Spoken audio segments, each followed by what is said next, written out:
السلام علیکم ورحمۃ اللہ۔ کل نفس ذائقۃ الموت کے بارے میں یہ مزید جو ہے ہم میں آپ کے سامنے پڑھوں گا، میں آپ کے سامنے رکھوں گا، اس پہ غور فرمائیے گا۔ خوف اور فکر والے ہی کامیاب ہونے والے ہیں۔ سبحان اللہ، خوف اور فکر والے ہی کامیاب ہونے والے ہیں۔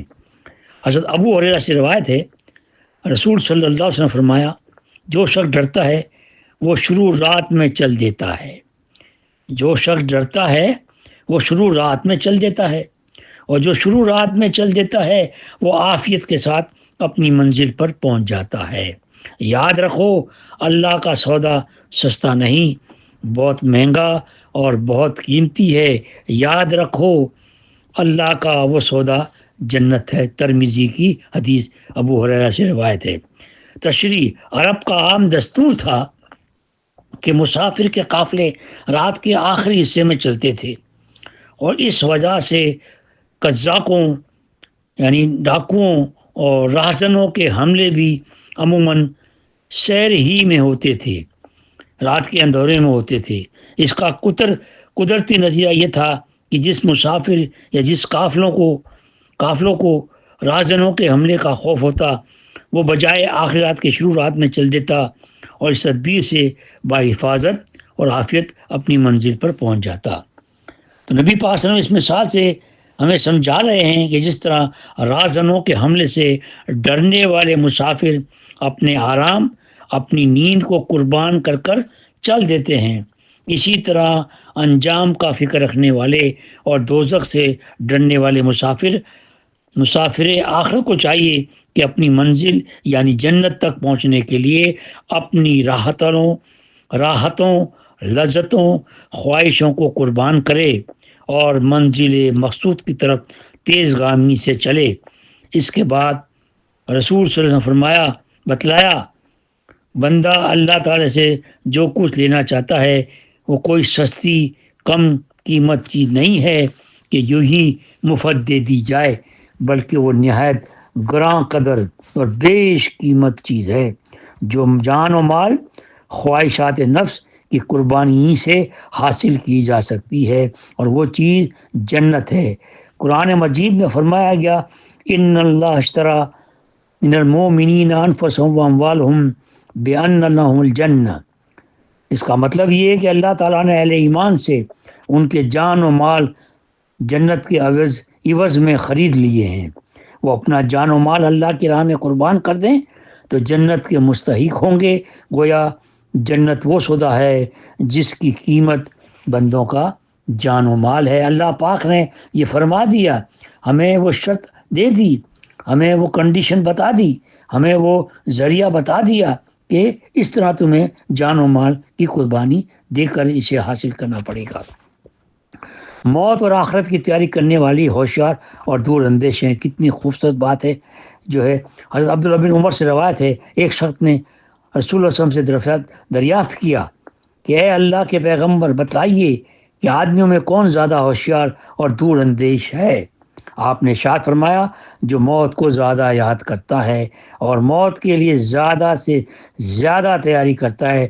جو لوگ ایسے ہیں وہی دانشمند اور ہوشیار ہیں۔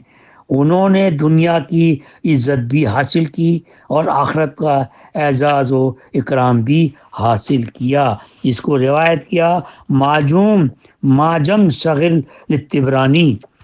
تشریح میں مولانا منظور فرماتے ہیں، جب منظور نعمانی صاحب یہ فرماتے ہیں، جب یہ حقیقت ہے، اصل زندگی آخرت ہی کی زندگی ہے جس کے لیے کبھی فنا نہیں، تو اس میں کیا شبہ ہے کہ دانشمند دور اندیش اللہ کے وہی بندے ہیں جو ہمیشہ موت کو پیش نظر رکھ کر اس کی تیاری کرتے رہتے ہیں، اور اس کے برعکس وہ لوگ بڑے ناعاقبت اندیش ہیں اور احمق ہیں جنہیں اپنے مرنے کا تو پورا یقین ہے، لیکن اس سے اور اس کی تیاریوں سے غافل رہ کر دنیا کی لذتوں میں مصروف منہمک یعنی غرق رہتے ہیں، 24 گھنٹے دنیا ہی کی فکر کو اپنے اوپر مسلط کر لیتے ہیں۔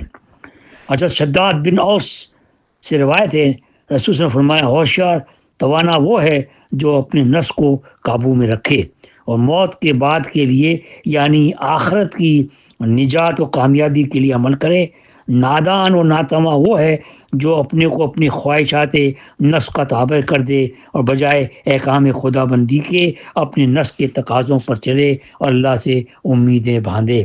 تشریف میں مولانا منظور رحمانی فرماتے ہیں دنیا میں کیس مانے چالاک اور ہوشیار اور کامیاب وہ سمجھا جاتا ہے جو دنیا کمانے میں چست و چالاک ہو، خوب دونوں ہاتھوں سے دنیا سمیٹتا ہو اور جو کچھ کرنا چاہے کر سکتا ہو، اور بیوقوف و ناتواں وہ سمجھا جاتا ہے جو دنیا کمانے میں تیز اور چالاک نہ ہو۔ اور اہل دنیا جس دنیاوی زندگی کو سب کچھ سمجھتے ہیں ان کو ایسا ہی سمجھنا بھی چاہیے۔ رسول صلی اللہ علیہ وسلم اس حدیث میں بتلایا کیونکہ اصل زندگی یہ چند روزہ زندگی نہیں ہے بلکہ آخرت کی نا ختم ہونے والی زندگی ہی اصل زندگی ہے۔ اس زندگی میں کامیابی انہی کے لیے ہے جو اس دنیا میں اللہ کی اطاعت بندگی والی زندگی گزار دیں۔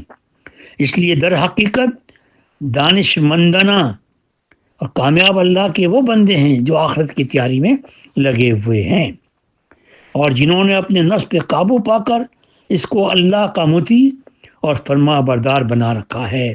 اور اس کے برعکس جن احمقوں کا یہ حال ہے کہ انہوں نے اپنے نفس کو اپنے کو نفس کا بندہ بنا لیا ہے اور اس دنیاوی زندگی میں اللہ کے احکام اور اوامر کی پابندی کے بجائے اپنے نفس کے تقاضوں پر چلتے ہیں اور اس کے باوجود اللہ سے اچھے انجام کی امید باندھتے ہیں، وہ یقیناً بڑے نادان ہمیشہ ناکام رہنے والے ہیں۔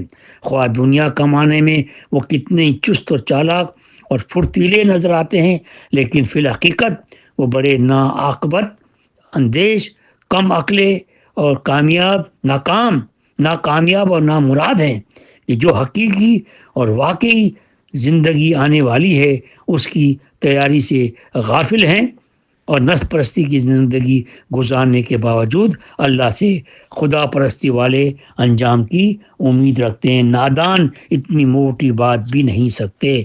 گندم از گندم وربد ججو از مخافات عمل غافل مشو۔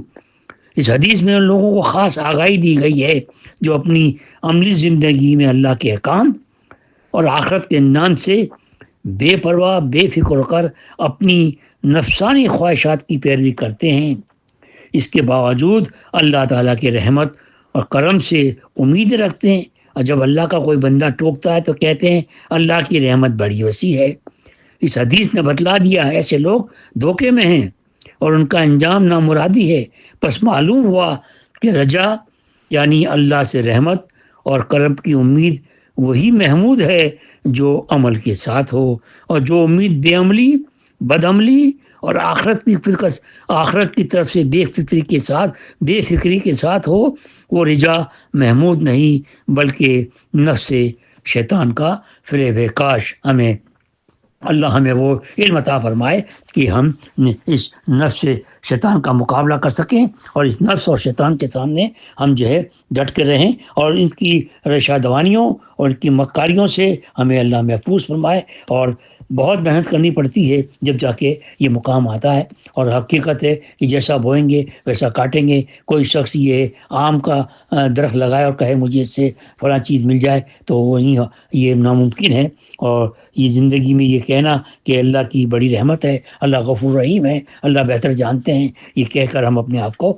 غفلت میں ڈالتے ہیں۔ نہیں بھائی، اللہ غفور رحیم بھی ہیں، اللہ کی رحمتیں بھی ہیں، لیکن اللہ نے عمل جو صاف فرما دیا ہے کہ رجان اللہ سے رحمت کرم کی امید وہی محمود ہوتی ہے جو عمل کے ساتھ ہو، جس میں اللہ سے ہمیں عمل کو پیش کریں۔ اور زندگی بھی جو اپنی فطرت میں نہ نوری ہے نہ ناری ہے، عمل کی زندگی، عمل کے بغیر زندگی نہ جنم ہے نہ جہنم ہے، نہ جنت ہے نہ جہنم ہے۔ تو اکثر میں عمل ہی سے ساری معاملات ہیں اور عمل ہی کی بنیاد پر، اور یہ تمام چیزیں ہماری آخرت کی جو زندگی وہ بنیاد رکھتے ہیں۔ اور اسی بنیاد سے ہم غافل ہو گئے اور نفس اور شیطان کے چکروں میں آ کر باقی معنی زندگی ان کے نفس اور شیطان کے ہم مارے ہیں۔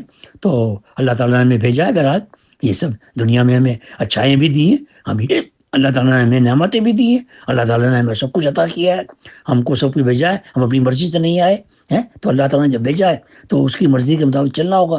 ہم اپنی مرضی نہیں چلا سکتے، ہم اپنی مرضی سے قدم بھی نہیں اٹھا سکتے، ہم تو کچھ بھی نہیں کر سکتے. یہ اللہ تعالیٰ کا بس اللہ پاک نے بھیجا ہے، اور اس کی مقصد تھی، اس کی منشا تھی، اور اس کی محبت تھی، اور اس کو دنیا کو عالم وجود لانا تھا، دنیا کا قیام کرنا تھا، نبی پاک کو ہمارے پاس بھیجنا تھا، اور ہمیں ان کا امتی بنانا تھا. تو یہ سب چیزیں آپ یہ نہ کریں کہ ہمیں بد نصیب، ہم سے کچھ نہیں ہوتا، ہم یہ ہے، ہم وہ ہے، اور ہم کیسے کریں، ہم مجبور ہیں، ہم دنیا میں کمائے کے جاتے ہیں، اور دنیا میں سارا دن کما کر لاتے ہیں، تھک جاتے ہیں، یہ کرتے ہیں وہ کرتے ہیں. نہیں نہیں دوستو، کوئی ایکسکیوز نہیں چلے گا. اور ایسی کوئی سخت ترین مشکلات سے سامنا ہے تو علماء اعزاز سے رجوع کریں اور اللہ سے رجوع کریں. وہ بتائیں گے کہ تمہارے مشکلات کا حل کس طرح اللہ کے پاس موجود ہے. وہ ہماری ہر مشکلات کو جانتا ہے، اور ہمیں وہ تمام مشکلات کا حل دینے کا اہل ہے. اللہ پاک ہماری تمام چیزوں کو جانتے ہیں، تو ہم بڑے پسند ہے کوئی مجھ سے مانگے، نہیں مانگتے تو وہ ناراض ہوتے ہیں. تو ایسی کنڈیشن میں اللہ سے ضرور رجوع کریں. آخر دعوانا الحمدللہ رب العالمین. باقی آئندہ انشاءاللہ.